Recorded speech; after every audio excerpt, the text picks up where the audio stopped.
ভোরের আলো ফোটার আগে হাটে পৌঁছতে হবে। ভালোই হয়েছে, সব দোষ ওই হিরু ব্যাটার ওপর চাপিয়ে দিয়েছে। বলে কিনা আমাদের দেখে নেবে। আমরা যে চুরি করে শহরের হাটে বিক্রি করে আসি, গ্রামের সবাইকে বলে দেবে। এত করে বোঝালেও যে আমাদের সাথে ফিরে যাও, ভালোই আমদানি হবে। তা না, ব্যাটা বেঘরে প্রাণটা খোয়ালি। কিন্তু ব্যাপার কি বলতো, সেই দেখখন থেকে একাই বুকে যাচ্ছি। তো কি হয়েছে বলতো? দে দে এখন বিড়ি দে দেখি, আর জলে অনেক ভিজেছি। একে রে, তোর হাত এত ঠান্ডা কেন? এ যে বরফের মতো ঠান্ডা। আসলে অনেক দিন জলে পড়েছিলাম তো, তাই। এ কি, কে কে তুমি? কে তুমি? আমি আমি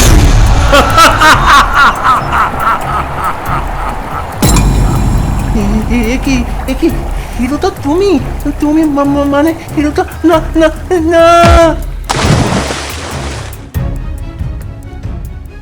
আহা গো, গ্রামে কার নজর পড়লো কে জানে বাপু। দুটো জোয়ান পুরুষ বেঘরে প্রাণ দিল। খগেন, বাবা কিছু একটা কর। না খুড়ো, এটা কোনো স্বাভাবিক ঘটনা নয়। এর পিছনে নিশ্চয়ই কোনো কারণ আছে। ঠিক আছে, আমাকে একদিন সময় দাও। আজ আমি মায়ের পুজোয় বসবো, কাল ভরা অমাবস্যা, কালই এর একটা হেস্তনেস্ত করব। কিন্তু আজ সন্ধ্যের পর কেউ বাড়ির বাইরে বেরোবে না।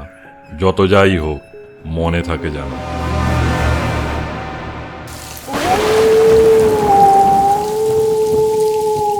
না, বিশুর ব্যাপারটা মেনে নিতে পারছি না। আমি তো কাল শরীর খারাপের জন্য বেরোতে পারিনি। তাহলে বিশুর সাথে কে ছিল? তবে কি হিরুদার প্রেতাত্মা? না না, এসব কি ভাবছি আমি? এসব মনের ভুল। গজা, এই গজা, বাইরে আয়, খুব বিপদ রে। কে কে আমার নাম ধরে ডাকে এই রাতে? কে কে ওখানে? এত কথা বলার সময় নেই এখন। খুড়োর খুব শরীর খারাপ, এখনই সদর হাসপাতালে নিয়ে যেতে হবে। চল চল।